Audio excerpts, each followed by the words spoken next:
Hello tout le monde, quel plaisir de vous retrouver pour ce nouvel épisode de Séquence, un épisode un peu particulier puisqu'il ouvre notre série d'été. Il faut savoir qu'en général les podcasts en été tentent des nouvelles formules et Maxence, c'est ce qu'on a fait. C'est ça, on a tenté de faire quelque chose d'un peu nouveau, puisqu'on a l'habitude de voir d'entendre un petit peu parler les scénaristes de comment ils travaillent, mais on se demande toujours un petit peu comment ça se passe une séance de travail. Aujourd'hui, on s'est dit que potentiellement, on pourrait essayer de trouver un concept, une idée, quelque chose. On ne sait pas où on va, on ne sait pas le format, on ne sait pas le genre, on ne sait rien du tout. Mais en tout cas, on y va et on reçoit justement 2 personnes. On reçoit une première personne qu'on a déjà reçue dans Séquence, qui est Déborah Attier-Jarmon. Salut Déborah. Bonjour. Merci d'avoir accepté le défi parce que c'était pas évident. C'est vrai qu'on s'est posé la question avec Maxence, on s'est dit parce que si c'est juste nous qui réfléchissons à une série, ça va pas passionner les foules. Et on a eu un super bon feeling avec toi sur ton épisode, on a eu de très bons retours. T'as fait une énergie qui collait vachement bien. Bah merci, avec plaisir. Et puis j'ai la carte fidélité, alors j'en profite. Le 3e podcast bientôt offert. On espère. Ouais, c'est ça. Mais tu n'es pas venu seul parce que je t'ai dit, ce qui serait cool, c'est qu'on soit 4. Il est là. Louise Michel. Zorine Morio. Bonjour, merci de m'inviter. Alors, on va juste récapituler un petit peu vos parcours vite fait pour ceux qui n'auraient pas toutes les informations. Déborah, je te laisse te présenter vite fait, tes petites références que tu fais. Je m'appelle donc Déborah Attier-Jarmon. Je suis principalement scénariste de télévision, mais je suis également autrice pour la bande dessinée, le cinéma. Et avant d'être scénariste, je travaillais côté chaîne, notamment chez Canal+, et côté production. Et je suis passionnée par la création de séries, sans doute un peu maso, parce que c'est compliqué, long. Ouais. J'adore ce métier, et notamment pour les rencontres humaines. Et Joris fait partie des super rencontres humaines. Quel est ton parcours à toi ? Écoute, ça ressemble à celui de Déborah. Je suis pas auteur de BD, mais je suis principalement scénariste de télévision. J'ai aussi écrit un peu pour le cinéma. À la base, j'ai fait beaucoup d'animation, de séries d'animation pour la télévision, d'épisodes de séries d'animation pour la télévision. Je suis passé par le programme court aussi, des sketchs pour la télévision. Donc voilà, j'ai fait un peu de tout ça. Et aujourd'hui, je fais plutôt des séries télé. Eh ben, je vais vous rappeler un peu les règles pour nos auditeurs et nos auditrices et pour vous aussi.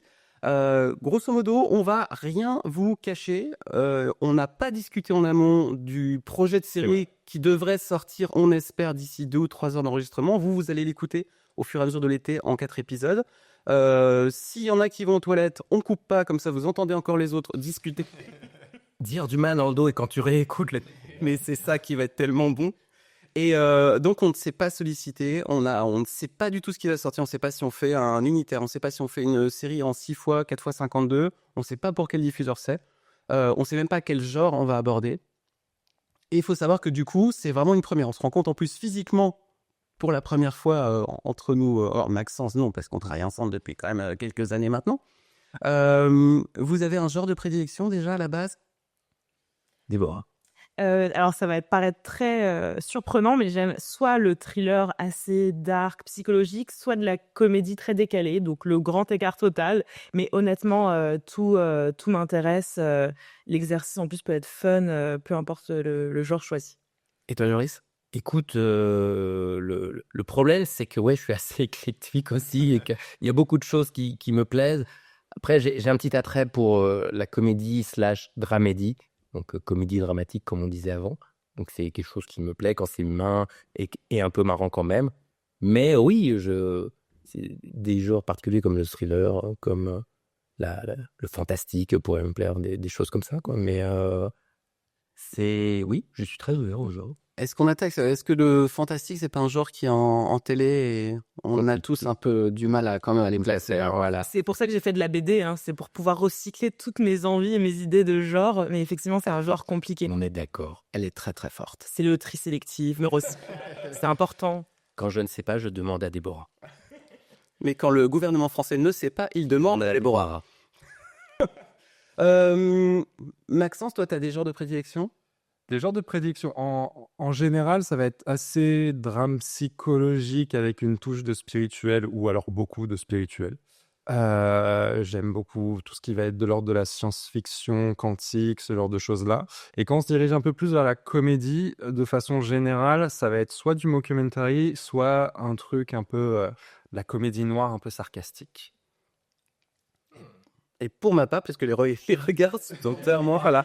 On ne pose pas la question, effectivement, on attend la réponse. Ouais, moi j'aime bien les points de départ fantastiques, mais quand après l'histoire s'ancre dans le réel, en tout cas qu'elle vient modifier le réel, ça j'adore ça.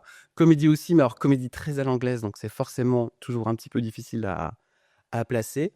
Mais moi je vous suis sur n'importe quoi, même Oui. thriller d'ailleurs, Très ouvert. thriller, comédie, ouais, complètement. Déjà nous quand on bosse ensemble, on est très éclectique.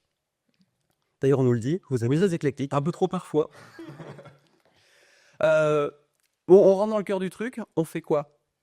Et la question. Non, mais moi, je fais des cauchemars depuis que je sais que je suis invité ici. C'est voir, ouais, on part de zéro. Et je t'ai dit tout de suite, comment ça de zéro?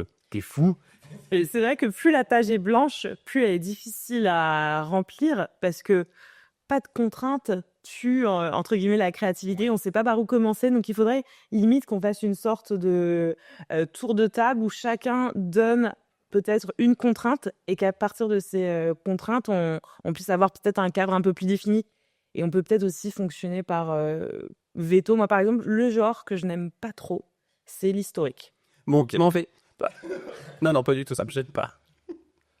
Est-ce qu'on se met des contraintes sur le genre ou sur n'importe quoi parce que Bon, on se dit qu'il faut quand même qu'on essaie de créer une série qu'on puisse aller présenter aussi.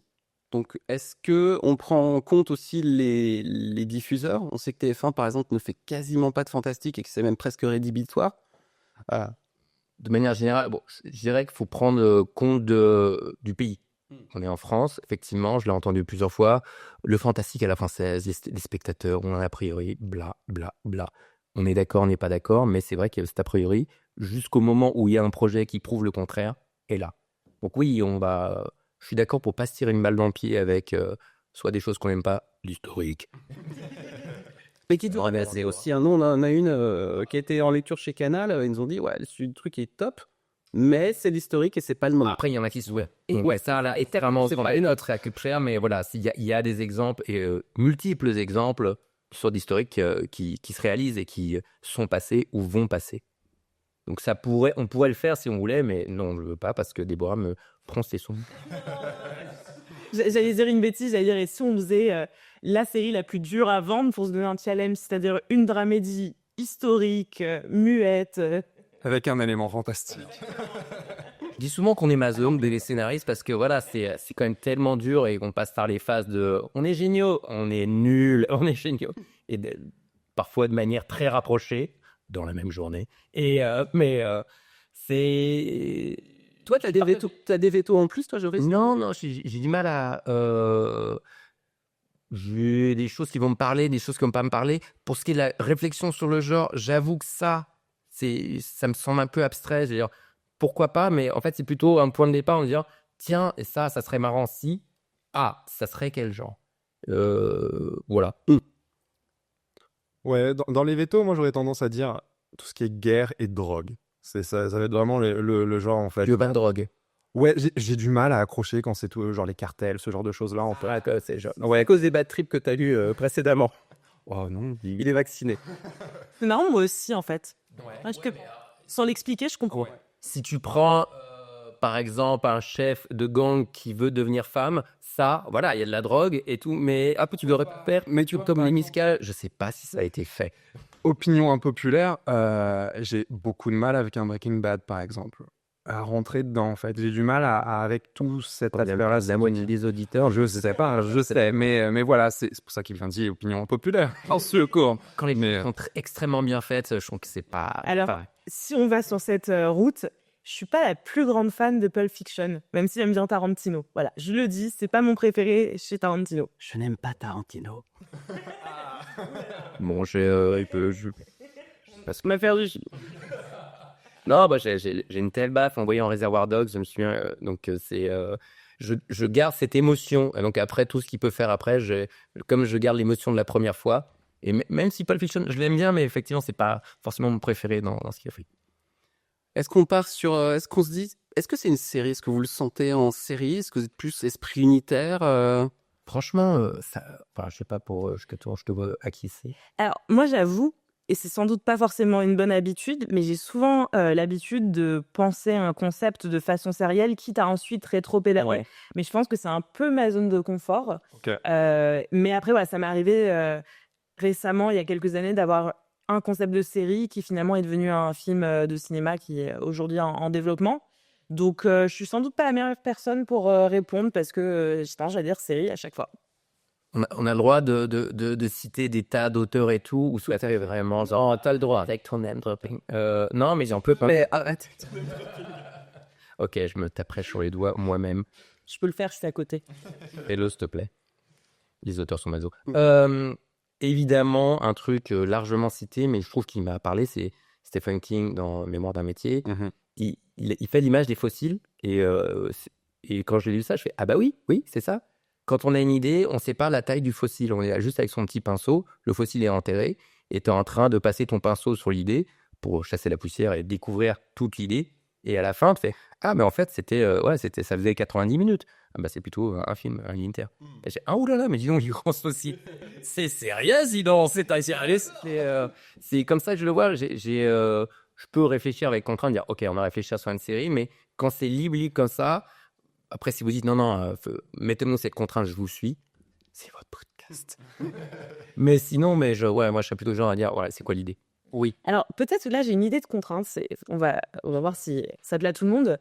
En t'écoutant, Joris me le dit, et si on réfléchissait sur un concept à la Stephen King? C'est quand même assez large, ça peut être film. C'est quoi un concept à la Stephen King? Pour moi, pour résumer un peu Stephen King, que j'adore d'amour, c'est à la fois un point de départ très fort qui peut être autant du fantastique que de l'horreur et qui en même temps nous bascule dans du drame familial, drame intimiste, avec quand même des problématiques assez identifiantes, assez universelles, mais avoir quand même cette promesse ultra accrocheuse qui laisse personne indifférent. Vendu. Ok. Donc, c'est bien donc on va pas arrêter de se contredire, c'est ça que j'adore en Split. On a la rêve d'enfant qui est vraiment, et nous on faisait un truc, et je vais te dire, ouais. En fait, je me dis que aussi c'est ça sans doute aussi le bienfait de ce podcast, c'est de se dire, on va un peu challenger la création de séries, se mettre un peu en difficulté parce que voilà, je pense que le challenge c'est intéressant. Et en même temps, je pense qu'un concept à la Stephen King, c'est pas non plus no way chez un diffuseur. Il y a quand même des diffuseurs aujourd'hui, les plateformes, Slash, même France Télé, qui est récemment avec Anaon, Vortex, etc., qui ont été quand même sur des choses un peu plus risquées. Donc, je suis tellement convaincu parce que tu viens de dire, mais pour de vrai. Et est-ce qu'on n'a pas envie que cette série se tourne dans un endroit paradisiaque? Parce que honnêtement, le golfe du Morbihan. Ouais. C'est la maison. Mais il vaut mieux écrire sur ce qu'on connaît, donc sans les connaître, ça te dit? Pourquoi pas? Ok, alors pour les auditeurs, maintenant vous savez où j'habite. J'habite près de Vannes, hein, dans un endroit très idyllique. Alors toi, tu connais un petit peu, en tout cas tu vas y passer dans pas longtemps. Et oui, c'est comme avant qu'on enregistre, je disais ah bah tiens, c'est marrant, je vais passer à Vannes pour aller à Belle-Île ensuite. Pour les stalkers de Joris, je donne les détails en description du podcast. Quel jour, quelle heure. Il est géolocalisé sur le téléphone de Déborah. Voilà. J'ai localisé tout le métier d'ailleurs. Un endroit paradisiaque. Ouais, où quelque chose. Tu sais pourquoi je dis ça? Parce que à chaque fois que moi je fais un truc, je me retrouve à Tourcoing, je suis désolé pour les habitants, mais je me retrouve à Roubaix, je me retrouve à Dunkerque. Et les autres potes vont tourner en Polynésie, tu vois, à l'île Maurice, et je me dis, mais c'est injuste en fait. Donc, est-ce qu'on n'a pas envie, si la série se fait, d'aller passer tous ensemble, comme des bons vieux scénaristes, tu sais, qui vont venir gratouiller un peu de temps, une petite tente, une table régie. Est-ce qu'on n'a pas envie de le passer dans un endroit sympa plutôt que sous la flotte? Le golfe du Morbihan. Ouais, c'est chouette. Le golfe du Morbihan, c'est... Bretagne, on vient de réélargir l'arène d'un coup, là. Histoire d'avoir les fonds de la Bretagne, la région Bretagne. Oui, mais pas c'est que le Morbihan est en Bretagne, on peut avoir oui. Et il y a peut-être des régions plus Stephen King-esque en Bretagne. Par exemple, Finistère, hein, que l'évocation, le nom, on a... Mon père, c'est Finistère, vraiment genre le pays bigoudin. Genre. Toi, Déborah, tu connais un peu la Bretagne? Je connais très bien la Bretagne, j'y allais souvent en vacances plus jeune, j'y suis retournée il n'y a pas longtemps et je prévois d'y aller plus souvent. Je trouve ça super. Ok. Est-ce qu'on est tous partants pour se dire ça se passe en Bretagne avec l'option Golfe du Morbihan? Ouais. Ok. Et on salue notre sponsor, l'Office de tourisme de Bretagne. Bonjour. de nous avoir donné 50 000 € pour être réunis autour de ce scénario. Naturel, surtout, genre, tiens, et si on allait dans le Morbihan? Mais rien n'a été prévu avant. Ah non, voilà. Attends, on en est où du script là? Voilà, là c'est le moment où on fait semblant de découvrir. Il y a des endroits qu'on va devoir de toute façon ne pas aborder. Il y a déjà une série sur Brocéliande Oui. qui était sur TF1 exactement. Donc n'allons pas marcher sur les plates-bandes et s'entendre dire que ah bah oui, mais on a déjà fait quelque chose sur Brocéliande. Finistère, c'est pas mal. Il y a des gros chaos de pierre, c'est un peu sauvage, c'est Finistère, c'est ouais, il y a vraiment le côté sauvage, le bout du monde. Et après, faut être conscient de Tu disais qu'on revenait sur nos pas et qu'on s'asseyait sur tout ce qu'on a dit. Effectivement, je viens de parler d'un truc paradisiaque et je me retrouvais à Quimper. J'adore. C'est cool. On a des options ouvertes et on va les suivre, les abandonner, les reprendre. Et je pense que c'est ça le but de ce brainstorming. Mais on a 2 arènes hyper valables. Ouais. Après, qu'est-ce qu'on fait dedans? Tu parlais quand tu disais faisons un concept à la Stephen King. Et j'ai traduit ça dans ma tête. Il y a un truc que je dis souvent. On donne des conseils aussi dans ce podcast. C'est l'instant conseil, sponsorisé par le département. Tu m'en dis et du Finistère aussi, là, qui fait on écrit ce qu'on peut écrire au moment où on le fait. Alors là, on est en train de réfléchir. On va pas forcément avoir les meilleures idées, mais il y a un fil de pensée qui va arriver. Il faut le suivre. Genre, c'est le fil qui s'impose est le bon fil. Sachant que ce sera pas forcément le fil du lendemain. C'était pas le... Mais faut pas se censurer, quoi. On écrit ce qu'on peut écrire. Et quand tu me dis Stephen King, là tout de suite, alors que j'ai pas du tout pensé du tout, et c'est qu'est-ce qui fait peur? C'est quand tu me dis fantastique et tout, genre ouais, c'est quoi qui vous fait peur dans un cadre où tout va bien? Pourtant, il y a quelque chose d'intime ou d'extérieur qui fait peur. Les formalités administratives, pas. Carrément, tu pourrais faire un formalités administratives qui prennent vie et la phobie administrative, très gros. Initial. Mais moi, tu vois, quand tu parlais de Stephen King, c'est vrai que Stephen King, toutes les histoires principalement sont basées dans le Maine, dans des petites villes. Il y a ce côté un peu nature, tu vois, c'est de la nature sympa, mais en fait, chez lui, elle est très flippante. Donc c'est vrai qu'on a un peu cet esprit-là, c'est peut-être presque quelque chose qui se passe dans un petit village ou une petite ville. Carrément. C'est ça. Et puis, ce qui est bien, je trouve, avec la contrainte Stephen King, c'est que finalement, ça reste quand même très large. Parce que quand on voit The Outsider versus Cujo, versus Carrie, versus ça, enfin, il y a quand même, je pense, une telle richesse, tellement de registres différents, de genres, de sous-genres, etc., que ça nous laisse quand même assez libre, tout en ayant quand même cette contrainte dont on a besoin. Tout à fait. Ok. Premier moment de silence. Déjà, on a fait un pas déjà, on sait à peu près où ça se passe. Donc ça se passe soit dans un endroit paradisiaque, parce qu'effectivement, le golfe du Morbihan, j'ai des images de vraiment l'archipel. J'ai un truc, il y a les petites îles aussi. C'est dans le golfe du Morbihan, il y a une soixantaine d'îles qui sont des fois des domaines privés. Des fois, tu n'as qu'une seule petite maison qui est perdue au milieu d'un tout petit îlot. Tu as des îles un peu plus grandes. Dans des paradis protégés avec des beaux bateaux et il fait beau quand même, contrairement aux préjugés qu'on peut avoir sur la Bretagne. Et c'est vrai que t'as l'option Finistère et là c'est le sauvage. C'est le premier adjectif qui met avec des roches noires, des cailloux comme ça, près de la mer avec des vagues où il y a des panneaux. Ne pique-niquez pas là, vous allez vous faire emporter par les vagues. Et pour de vrai, pour d'avoir passé et un effet divers tragique comme ça, c'est pas le golfe du Morbihan où c'est plutôt plus paisible, protégé. On a un endroit protégé où la peur peut surgir. Il ne devrait pas avoir de peur dans un endroit protégé. Et on a un endroit sauvage où finalement la peur est là et elle est affichée. Parce qu'un tel a disparu là, parce que voilà, les gens sont plus durs, âpres. Et je parle en stéréotype, bien sûr. Mais de toute façon, nous sommes un podcast de stéréotypes. Vaut mieux partir du stéréotype que d'y arriver. Mais moi, là, comme ça, en t'écoutant, je trouve qu'une dimension qu'on devrait sans doute mettre en avant dans notre concept, c'est peut-être une double temporalité. Ce qui n'est pas non plus la facilité pour les diffuseurs, mais je trouve toujours intéressant cette idée qu'il y ait eu un incident il y a X années, que tout était redevenu paisible et X années plus tard, ça recommence, la malédiction recommence.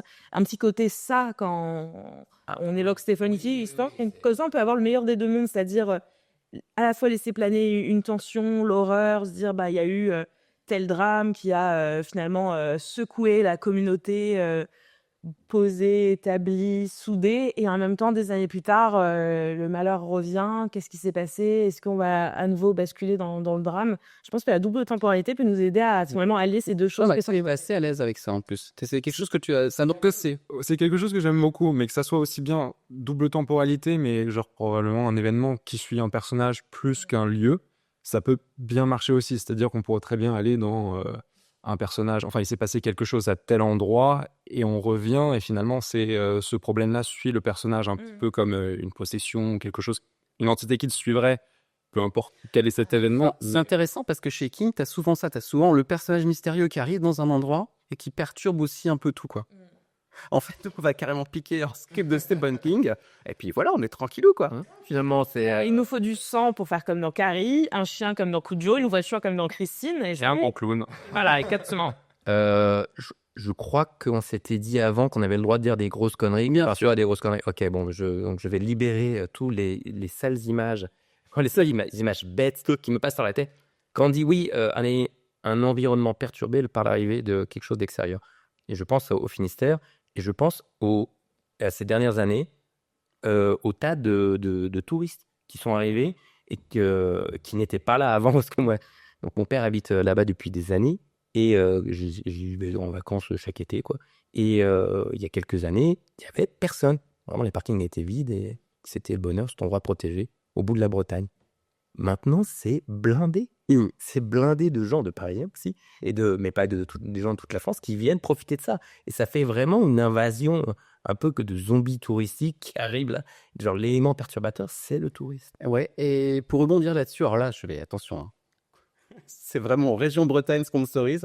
J'ai discuté avec un responsable de Bretagne qui me disait qu'il allait avoir 400 000 habitants dans les 6 prochaines années en plus, qui vont se répartir entre tous les départements, et qu'il allait falloir construire d'ici 20 ans 2 millions d'habitations en plus pour absorber en fait l'afflux de gens et la difficulté du logement. Donc effectivement, est-ce que c'est quelqu'un qui... Est-ce que c'est un promoteur immobilier, tu vois, qui vient racler un super endroit, mais cet endroit-là, il est un peu sacré, ambiance. Une zone qui n'est pas constructible, là devient, parce que là, il y a une problématique de logement, où on met les gens, et on est une région dynamique, donc il faut attirer les gens, et quelque chose est déterré, tout comme la menace ultime réelle qui peut... Alors, vous allez faire des cauchemars tous, parce que c'est le réchauffement climatique, c'est aussi la glace qui fond, mais c'est aussi des fronts de mer qui sont aussi menacés, mais des choses gelées qui vont émerger. Oui, des virus, des bactéries, quelque chose comme ça là, qui va se libérer. On ne sait pas ce que c'est, mais c'est probable, possible, et c'est un scénario de catastrophe, de alerte puissance 1000, quoi. Et c'est l'équivalent de ça, j'ai l'impression, de cette histoire de commencer à exposer il faut des logements. Et donc... C'est ça. Et moi, il y a deux choses qui me plaisent vraiment dans ce que tu viens de dire. C'est à la fois le fait de déterrer quelque chose. C'est vrai que c'est vraiment dans les codes. Et en même temps, même si on part du point de départ du méchant promoteur, etc., il va se retrouver sur un pied d'égalité avec tous les locaux menacés pour la survie. On peut imaginer ça en haut. Voilà. Et de vivre ensemble parce que... Les méchants, et en même temps...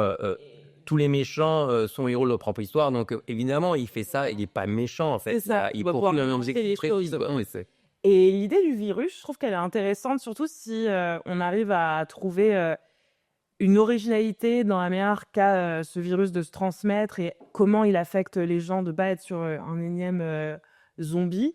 Donc, c'est deux pistes que je trouve fortes. Virus, comme on est le Covid, etc.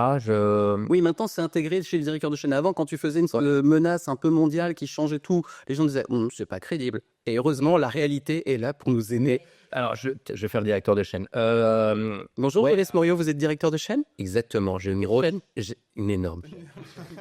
Je ne veux pas la citer parce que je veux rester incognito. C'était déjà que traqué par des morts. Oui, guys, le virus, c'est accepté parce qu'on sait ce que c'est. Mais est-ce qu'on n'a pas envie d'autre chose? Est-ce qu'on n'a pas envie de rêver en regardant une autre menace? Est-ce que c'est pas un peu trop réel et on est un peu trop collé? Très bien, directeur de jeu. Ouais, t'as vu? Oui, c'était en plus à la fois fréquent et hors sol et pas assez solaire. C'est pas assez identifié. Bon. Ne soyez pas excluant, ne soyez pas flippant.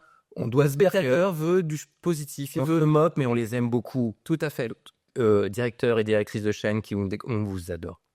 Sauf Joris Morio, dont la chaîne restera secrète. Exactement. Vie très dure. Je crois que mes investisseurs viennent se barrer. Je suis à nouveau scénariste.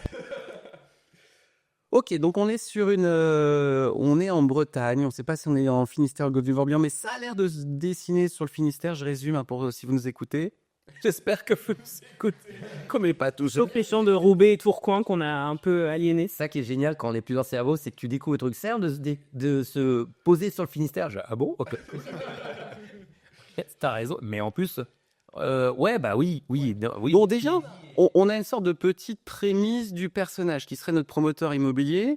De prise de méchant entre guillemets, pas de Héros méchant ou est-ce que c'est un héros? Bah, de toute façon, on peut raconter les deux histoires, on verra ce qu'en fait. Mais ce qui pourrait être intéressant, c'est que ce soit un ancien enfant du pays, en fait, et qui revient. Toujours un enfant du pays qui revient. C'est ça, le retour du fils passif Trop, prodigue. Parce que je pense que du coup, ce qui est toujours intéressant dans les perspectives de retour d'un personnage, c'est qu'il peut retrouver son ancien amour, il peut avoir changé et du coup être face à un miroir qui met vraiment en exergue tous ses défauts. Il peut y avoir des non-dits, des mystères, du drame familial. Enfin, je pense que ça nous nourrit beaucoup et en même temps, on garde quand même ce personnage perturbateur, ce déclencheur qui arrive et qui nous permet de lancer l'histoire. Ouais. On verra qui est du pays après. Je pense que c'est toujours une bonne base, quoi. Quelqu'un qui a eu des liens, qui a bien Après, en plus, on peut toujours avoir, si on en a besoin, jouer le personnage qui est parti un peu du jour au lendemain. On ne sait pas ce qui s'est passé, s'il y a eu un drame, un souci, une histoire de cœur, d'amitié. Il y a un mystère qui entoure du coup son départ. Là, il revient en mode promoteur. Il a changé, différent. Il était. J'ai un tout petit peu de mal, je dis avec celui qui revient, c'est le promoteur. Je sais pas, ça me paraît, ça me gêne. Je sais pas pourquoi. D'accord. Je me pose des questions de crédibilité. Là, c'est le moment où je vérifierai sur Internet, genre, attends, les promoteurs, s'il faut pas un lien local. Non, j'imagine qu'il y a des promoteurs. Non, en même temps, je me censure, en même temps que je parle à haute voix, je réfléchis. Oui, les promoteurs agissent dans toute la France, mais pourquoi ce promoteur fait un projet immobilier là? Il y a un lien, toi, genre, s'il revient, peut-être que ça fait deux trucs bizarres, quoi. Il revient, tiens, et justement, il a un programme immobilier, sauf. Alors, il y a deux choses qu'on peut toujours les gens sentent. Il a hérité d'un grand terrain. Exactement, soit il y a un truc qui fait qu'il a accès facilement à une manne, à quelque chose qui est très recherché dans la région, effectivement hérité d'un terrain ou peut-être des accès plus faciles pour convaincre de rendre constructible un terrain. Soit il revient malgré lui, il n'a pas envie d'être là, mais du fait de son activité de promoteur, il est obligé de retourner au pays et on n'a pas du tout envie parce qu'il va laisser des choses en plan, quoi. Ce que je vois dans ce que tu dis, c'est effectivement, si c'est un promoteur qui revient, c'est qu'il ne revient pas pour y vivre, il vient et revient physiquement parce qu'il doit suivre ce projet et ça l'emmerde, mais effectivement, il y a un projet auquel il ne peut pas dire non. Soit effectivement, s'il revient vivre, j'aime bien l'idée, ça me parle simplement, dans l'idée on écrit ce qu'on peut écrire, de la personne qui a hérité d'un terrain, d'un domaine et qui doit venir pour gérer ça parce que c'est complexe. Et donc, il va falloir passer du temps, voir si y loger définiquement. On dit il, mais on est bien d'accord. Boris, est-ce que tu peux dire ce qui se passe parce que j'ai pas remercié notre ingénieur du son Sébastien qui est venu aujourd'hui et qui est en train de régler mon micro parce que il a fait n'importe quoi. Parce que j'ai fait n'importe quoi. Voilà, donc les petits bruits, c'est pas nos pieds, c'est Sébastien qui règle la hauteur des micros. Là, on a dit qu'on ne cachait rien. C'est des espèces de pieds à lampe de bureau, pour que vous ayez l'image. D'ailleurs, ce sont des vraies lampes, ce ne sont absolument pas des micros. Et pour ça. Ouais, on est comme ça. On disait il, promoteur et tout, on est bien d'accord. Oui, le personnage. Oui, le personnage, mais c'est il ou elle. Il y a un truc, je sais pas si c'est vrai, mais j'entends tout le temps, c'est que la télé française, il faut des héroïnes. C'est vrai ça ou pas? C'est Oui et non. En fait, c'est vrai que sur certaines chaînes comme TF1, on a plus tendance à aller sur des héroïnes qui vont peut-être plus parler au cœur de cible. Mais en même temps, il y a plein d'exemples récents sur des chaînes comme TF1, France Télé, où il y a eu des héros masculins. Et en vrai, là, je me rends compte que par exemple, les deux séries que j'ai avec TF1, 2 séries sur lesquelles je bosse pour TF1 sont avec des héros masculins. Donc finalement, les choses changent aussi. Ok, c'est pas. Je veux dire qu'on va enfin voir des hommes à la télé. Il était temps, hein, parce que où sont les hommes, où sont les adultes? Voilà, c'est ça. L'ironie passe mal parfois dans les podcasts. Et on ah oui, tu es donc censuré. Après, blague à part, une femme parmi beaucoup d'hommes. Donc, où sont les femmes? Autour de cette table, oui, peut-être un de ça, c'est vrai, tout souligne, oui. On est 4, il n'y a qu'une seule femme. Bravo. Bravo séquence. Bravo séquence. Ok. Ouais. Donc, vous avez une intuition dans promoteur ou personne qui hérite? Ou on parle d'autre chose? Bah, je trouve que l'héritage, c'est peut-être un biais qui est un peu plus facile de façon générale. Alors, dans le sens où il y a toujours le côté, le personnage arrive et hérite de quelque chose qu'il ne voulait peut-être pas forcément. Il va comprendre si c'est un domaine, un terrain, peu importe, qu'il y a quelque chose d'attaché à ce terrain. Et on va un petit peu dans cette ligne conductrice qui est un peu peut-être attendue. Et du coup, le switch, faudrait qu'il arrive ailleurs. Là aussi, c'est un promoteur qui essaye d'aller sur un terrain, de faire quelque chose par rapport à cette originalité-là. Il y a peut-être quelque chose de plus intéressant à faire, mais difficile à trouver. Moi, c'est là où, en fait, où j'ai un peu de mal. Après, peut-être ce qu'on peut faire, c'est que il a hérité d'un terrain qui est peut-être réputé comme étant maudit. Il y a peut-être une raison qui explique pourquoi il n'y a jamais eu de construction ces dernières décennies. Et lui, en fait, quand il en hérite, à la fois il est très content et à la fois il se demande si c'est pas un cadeau empoisonné. Et en fait, il décide d'en faire quelque chose et très vite dans le pilote, il va se rendre compte que il aurait peut-être bien fait d'écouter les rumeurs, les histoires de malédiction. Et peut-être du coup, on peut vraiment jouer le côté pacte avec le diable. Il a ouvert la boîte de Pandore parce que inconsciemment, il savait qu'il y avait sans doute une part de vérité. Et donc peut-être qu'on peut un peu s'amuser avec le décorum, l'agence. Consciemment, mais si on lui a dit, il y a quelque chose de hyper conscient en fait, hein, et de plus sceptique par rapport à cette légende urbaine. Vous assistez à la genre De la millénaire des Rogerès et Déborah.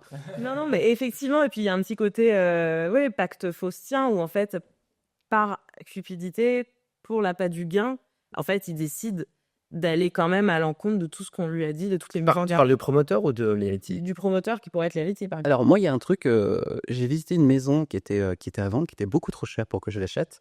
C'était un ancien moulin, mais il y avait une énorme pierre couchée dessus, et l'agent immobilier m'expliquait que c'était une pierre qui était réputée pour faciliter les naissances, et que depuis 2000 ans, il y avait des femmes qui venaient toucher la pierre, tu vois, pour dans l'espoir d'une future grossesse.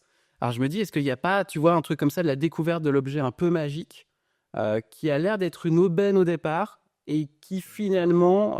Oui, parce que peut-être tous les bébés qui naissent sont possédés, par exemple. C'est mon cas d'ailleurs.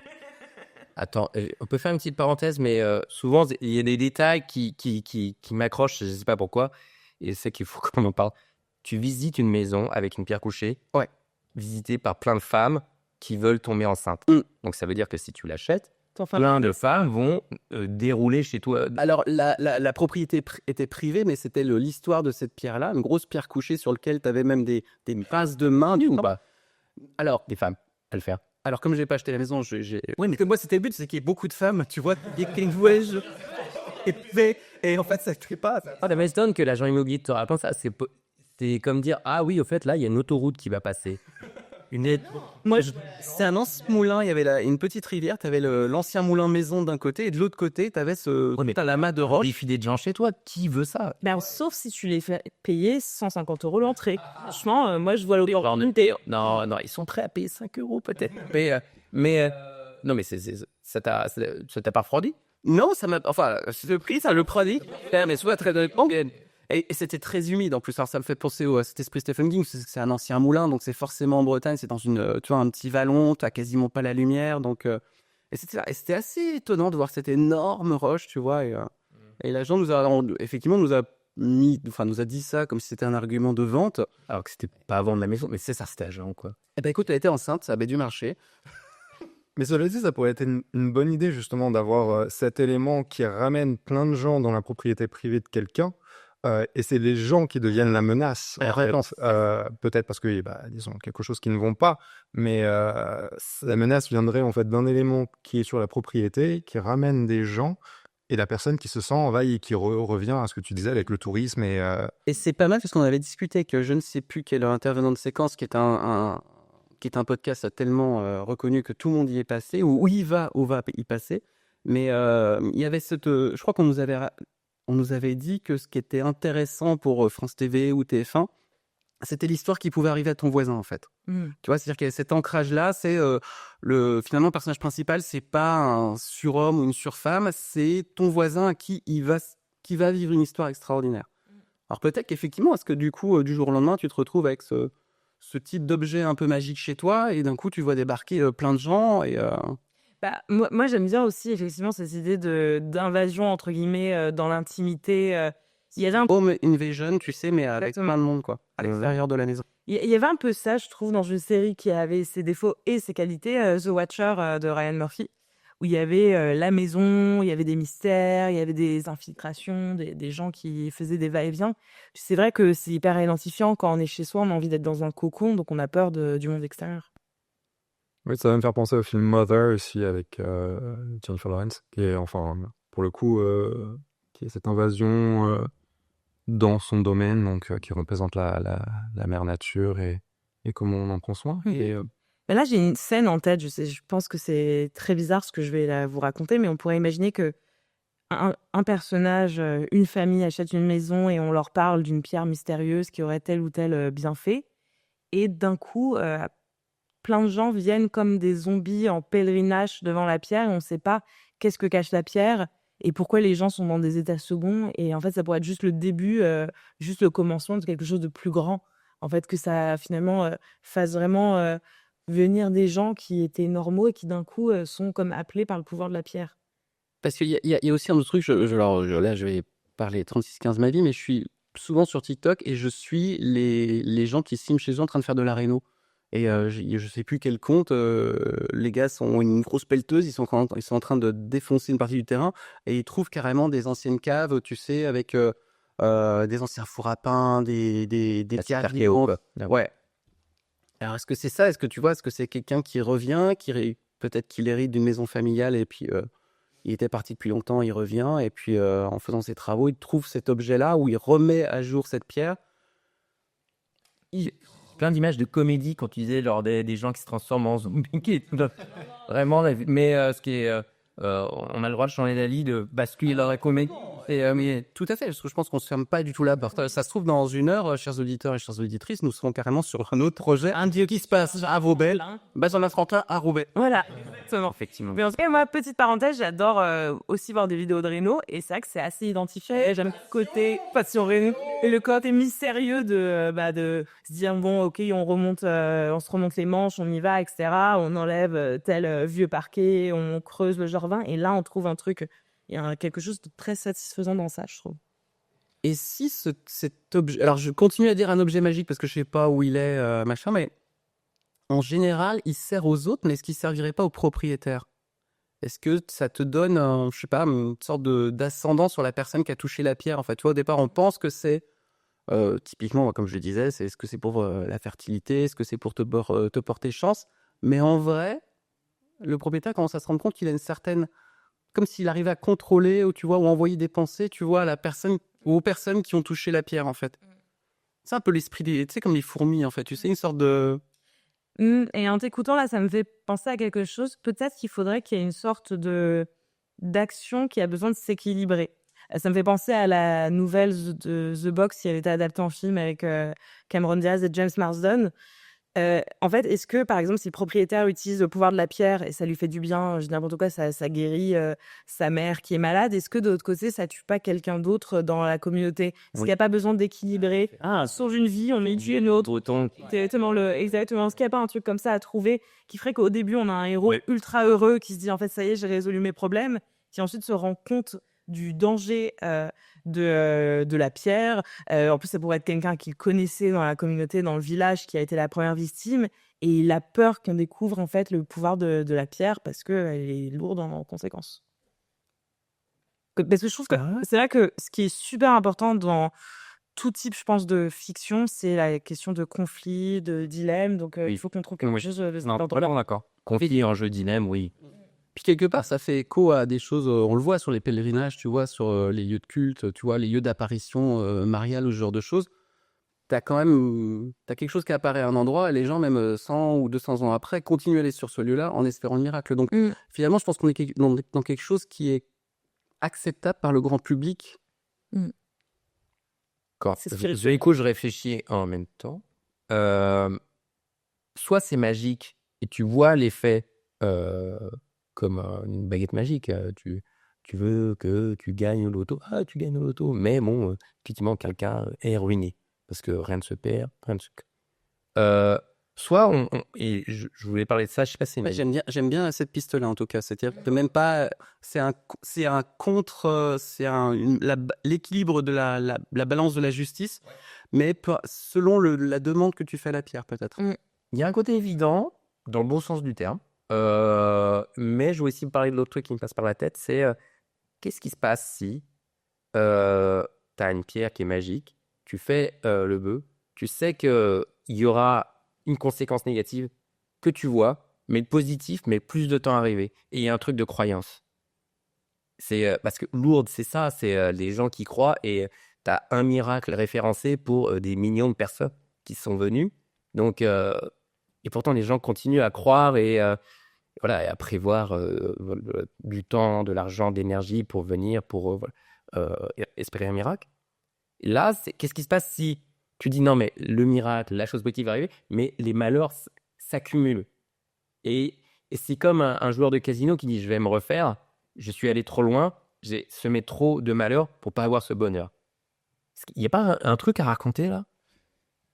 Et est-ce que si tu fais un vœu sur cette pierre, t'as quelqu'un qui vieillit plus vite ou un truc, tu vois, un peu très surnaturel et en même temps tu te dis, bon, s'il perd une année, tu vois, Quoi, dans l'engrais sur les autres, c'est ça? Ouais, c'est ça, tu vois, tu dis, tiens, je voudrais ça, ou t'as un voisin qui il rentre dans la confidence du truc de la pierre, qui fait la demande et en fait ça fait vieillir, tu vois, tout le monde, je sais pas, moi, d'une année, on est très fantastique là. Ce que je pensais, ce qui pouvait être intéressant, c'est de revenir un petit peu à cette notion de double temporalité et d'avoir un truc très intergénérationnel. C'est-à-dire que potentiellement, la demande, la prière qui a été faite, il y a l'inverse, le côté maudit en fait qui arriverait dans le futur sur la génération suivante. Les enfants paieront pour le crime des parents. Ça. Petit côté Nostradamus un peu. Ah, ce qui est intéressant, ça expliquerait pourquoi la pierre a été cachée et que notre propriétaire la retrouve. Elle a été cachée parce qu'effectivement, d'autres avant ont trop abusé de cet objet. Mais c'est vrai qu'en tout cas, si on joue l'idée qu'il se passe des choses compliquées, étranges au présent depuis qu'on a retrouvé la pierre et qu'ensuite le héros qui essaye de comprendre comment enrayer cette spirale infernale, etc., découvre qu'il y a eu quelque chose il y a 10 ans, 15 ans, 20 ans et comprendre que tout est lié à la pierre. Et en plus, on peut jouer une sorte de ironie dramatique où en fait il a découvert qu'il y a 20 ans il y avait eu telle horreur et il se dit c'est ça aussi qui va nous arriver et c'est trop tard, j'ai déjà utilisé le pouvoir de la pierre et je peux pas l'enrayer quoi. Les gens se souviennent de cette pierre ou pas? Peut-être ils avaient réussi à étouffer le scandale. Quelqu'un se souvient de cette pierre. C'est ça, Ouais. et il faut le retrouver, un vieillard avec un œil Mais si c'est si énorme, remarque, ouais, non, si c'est Ça serait toujours en dehors de la légende urbaine. Donc, c'est ça, comme la Dame Blanche, Ouais. comme... Oui, après, ça peut être. On peut mettre ça même il y a plus longtemps, et donc il y a. Voilà, les vieux sont vieux maintenant, et il y avait beaucoup moins de monde, parce que c'est très sauvage, très reculé. Donc il y avait peu de gens là. Et donc, effectivement, il y a la mémoire du moment, c'est juste. Voilà, trois vieilles ou je ne sais quoi. Mais ouais, on pourrait le faire comme ça.